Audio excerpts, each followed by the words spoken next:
প্রিয় ভিউয়ার্স, আমার এই ভিডিওটা যাদের কাছে যাবে সবাই ভিডিওটা শেয়ার করবেন, যাতে আমার দলের চেয়ারপারসন আমাদের বর্তমানের প্রধানমন্ত্রী দেশনায়ক তারেক রহমানের কাছে এই ভিডিওটা পৌঁছায়। আমার মাননীয় প্রধানমন্ত্রী, আমি আপনার দলের ক্ষুদ্র একজন কর্মী। আমি রাজপথে তিনবার গুলিবিদ্ধ হয়েছি। আমি এই জন্য গুলিবিদ্ধ হয়েছি, দেশে যাতে কোনো অন্যায় না হয়, দেশটা যাতে ভালোভাবে চলে, দেশের মানুষজনও নিরাপদ থাকে। আজকে এই বাড়িটার মালিক হচ্ছে একজন হিন্দু সম্প্রদায়ের মালিক। এই হিন্দু সম্প্রদায়ের লোকটা আমাদের এই অঞ্চলের মেম্বার নন্দু, বর্তমানে সে এই গাডবগ ইউনিয়নের ভারপ্রাপ্ত চেয়ারম্যান। তার কাছ থেকে 3 লক্ষ টাকা সুদে করে নিয়েছিল।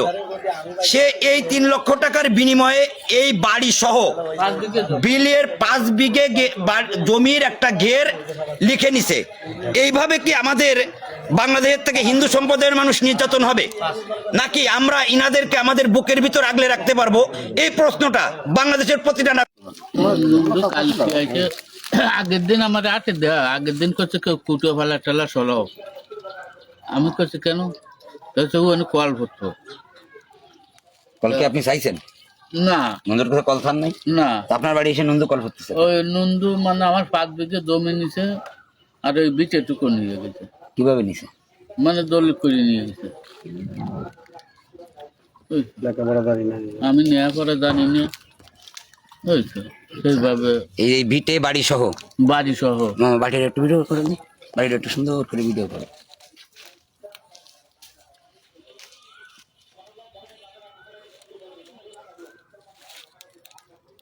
পাঁচ বিঘে জমি আর এই বাড়ি অন্তত 5 কোটি টাকা দাম।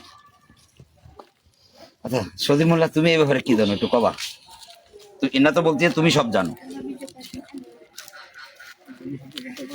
আচ্ছা আপনি কিছু বলবেন এই ব্যাপারে?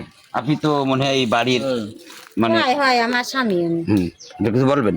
হয় কালকে মানে এই যে কলের কথা এসে কাছে ও বৌদি আমি কাছে কি ডাও ভাই, না কাছে কি ডারে, তা কাছে কি আমি, তা কাছে কি হয়েছে ভাই, এই ঘরে এসে বসো, এই রান্না করতেছি, তা কাছে ঘরে এসে বসো, তা কাছে কি না তুমি এখন কথা কলি গিরাজ যেতিস না। তা আমি কাছে ভাই কি হয়েছে, তা কাছে কি এই কল বুকতেছি, আমার 2.5 লক্ষ টাকার বাজেটের কি কল, তাই আমি হতো তা তোমার এই যে মুঠিয়ে তারপরে ওই যে এই যে বেগুন গাছ, ঝাল গাছ, ওই যে কুটো সব তোমরা সরাই ফেলাও। আমার এই জায়গা শনিবার, কালকে শনিবার, কালকেও আসবে কি রবিবারও আসবে, বলে আমার এটা মানে পড়বে, ওই জন্যই তাড়াতাড়ি তোমরা সরাই ফেলবা, আজকের দিনের মধ্যেই সরাই। আপনার স্বামী যে মানে বললো যে আপনাকে 5 বিঘে জমি আর এই বাড়ি সহ ও লিখে নিছে, লিখে নিছে। এটা কিভাবে লিখে নিছে? মানে টাকা পয়সা তো অবশ্যই কিছু দেওয়া লাগবে। 3 লক্ষ টাকা সুদে করে 3 লক্ষ টাকা নিয়েছেন, তার বিনিময় এই বাড়ি আর আপনার 5 বিঘে জমি নিয়েছে। আচ্ছা সজিব মোল্লা, তুমি তো এটা তো বলতেছো এই ব্যাপারে তুমি সব জানো, এবার তুমি কিছু বলো, এটা কত সত্য কত মিথ্যে? এটা আমি যতদূর জানি বাস্তবতাটা হলো কি, এই নন্দু এই যে চেয়ারম্যান, এটা তো একটা অবৈধ বিষয়। চেয়ারম্যান তো মূলত আর একজন। আর এই নন্দুর কর্মকাণ্ড সারাটা জীবন ধরে দেখতেছি, 5 বছরের ধরে ও তো সুদখোর মানুষ, সুদের জন্য হয়তো সব কিছু করতে পারে। এর গরু ধরে নিয়ে যায়, এর বাড়ি ধরে নিয়ে যায়, এরপরে দেখা যায় যে খালি তো সে না, আরো অনেক জনের বাড়িঘর সে লেখে নিছে, দেশ ছাড়া বানাইছে। আমি এইটুকু জানি যে আমাকে আগের যে এমপি মহোদয় ছিল আব্দুল সালাম মুর্শিদি সাহেব, ওনার ওই জায়গায় আমি একবার নিয়ে গেছিলাম, আমি সেই সময় রানিং মেম্বার ছিলাম। সেই অপরাধীর জন্যই সে ব্যবস্থা নিয়েছিল। তারপরে কিন্তু আমরা যাই মাপটাপ চাই, সে বলেছিল যে আমি আর কোনোদিন এই বাড়ির দ্বারা যাবো না। এমপি মহোদয়ের কথা দিয়েছিল, আমরা সবাই জানি যে আসলে মনে হয় সে মনে হয় ভালো হয়ে গেছে, আর সে মনে হয় এই বাড়ি আর হানা দেবে না। বাস্তবতা হচ্ছে বর্তমানে প্রেক্ষাপট চেঞ্জ হয়েছে, এখন সে ক্ষমতার মালিক হয়েছে, তার কিছু নেতা আছে টাকা পয়সা দিয়ে টিয়ে সে একটা সিস্টেম করে, সে এই এলাকাটারে তো একটা সিন্ডিকেট বানায় রাখছে। এই একটা সালিসির নামে 2-3 লাখ টাকা নেয় একজনের কাছ থেকে, বাড়িঘর দখল করে। তারই ধারাবাহিকতায় আমি যতদূর বুঝতেছি এই বাড়ির পরে তার আবার চোখ গেছে। এবং ওই যে এমপি সাহেবের কাছে মাপ চাইছিল, এখন বর্তমানে আমাকে যে এমপি মহোদয় আছে তার একটা ব্যতিক্রম বিচার। বর্তমানে এমপি মহোদয় আজিজুল বাড়ি হেলাল, আমি তারে দৃষ্টি আকর্ষণ করতেছি যে তার কাছে এই বিচার দেওয়া হবে। সে জনগণের বন্ধু, তাকে মতো অসহায় লোক, আজকে তারা এই যে 2টে মেয়ে, তাকে একটা বড় পরিবার, আজকে সে সর্বশান্ত, তার গের বেড়ি কোটি টাকা ছিল সব নিয়ে গেছে ওই নন্দু। এই সুদখোর নন্দু, এর কাজটাই এরকম। আজকে সে তার সম্বলহীন একটা বাড়ি আছে যে রাত্রে ঘুমায়, আজকে তার পথে নামায় দিতে হবে, সেই বাড়ি দখল করবে। এর বিরোধিতা তো আমি করব, কিংবা আমি তো এটা জানি যে এটা একদম বোয়া ভাবে নিয়া দাদার কাছে 3 লাখ টাকা দিছে, মনে হয় 70 লাখ টাকা নিয়ে আয় গেছে, এরপরও তার বাড়ি নাই, বিটে নাই, গেন নাই। এই আইন এই দেশে এখন অন্যায়ের বিপক্ষে অবস্থান নিতে হবে। এবং আমি এমপি মহোদয়ের আজিজুল বাড়ি হেলাল, তার একটা আলাদা গুণাগুণ আছে, সে গরিবের বন্ধু, সে কোনো অন্যায় করে না। আমি আশা করব সে এর একটা সুস্থ বিচার দেবে এবং বিচার করবে, কারণ দখলবাজ, চাঁদাবাজ, সন্ত্রাস এলাকা ভরে গেছে। আর এই সব কিছুর মূলিত এই নন্দু।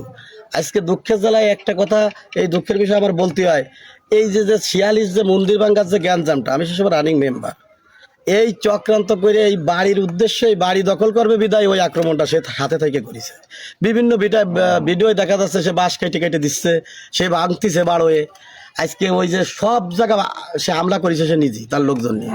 কিন্তু চক্রান্ত করে, আমি বিএনপির নেতা ছিলাম, সব লোকজন এক হয়ে আমার আসামি করে, আমি 3টে বছর আমার মেম্বারি করতে এলাম। আমি চিটাগাং ঢাকা রিক্সা পর্যন্ত চালাইছি, আমি রিক্সা পর্যন্ত চালাইছি। আমার 108 জন লোকরে আসামি করা হয়েছে, ওর মধ্যে 80 জন লোক নির্দোষ। কেউ ভ্যান চালক, কেউ রিক্সা চালায়, কেউ দিন মজুর। এদের সব বিএনপি, এই জন্যই সব এক হয়ে এরা সেই সময় আমলিক ক্ষমতায় ছিল, আমাদের আসামি করে আমার হুকুমের আসামি বানালো। কিন্তু আমি ওই সময় এলাকায় ছিলাম না, এটা সবাই জানে। আমি গোপালগঞ্জ ছিলাম, আমি হলাম আসামি। আর সেই নন্দু সাহেব টাকা পয়সা দিয়ে মানুষের জ্যাক করে সেই ঘটনার দামাচাপা দিছে অন্যভাবে। কিন্তু এই মন্দির ভাঙ্গার সব চক্রান্ত ছিল এই বাড়ি দখল করার উদ্দেশ্যে, এই বাড়ি দখল করতে আইছিল। আর তাই নিয়ে গ্যাঞ্জাম, সেটা চাপাই দেওয়া হয়েছে অন্যভাবে। যাই হোক, আমি এইটুকু বলতেছি, আমি এমপি মহোদয়ের কাছে দৃষ্টি আকর্ষণ করতেছি, জেলা বিএনপির নেতৃবৃন্দ আছে তাদেরও আকর্ষণ করতেছি, তদন্ত সাপেক্ষে এই কৃষ্ণদার মতন একটা সংখ্যালঘু হিন্দু সম্প্রদায়ের মানুষ, তার জন্য বিন্দু পরিমাণ কোনো অন্যায় তার সাথে করা না হয়, এর জন্য সুস্থ বিচার করা হয়।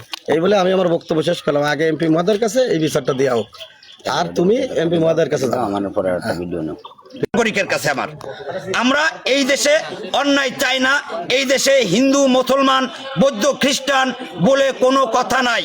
আমরা সবাই বাংলাদেশি, আমরা সবাই বাঙালি, আমরা সবাই একে অপরের ভাই।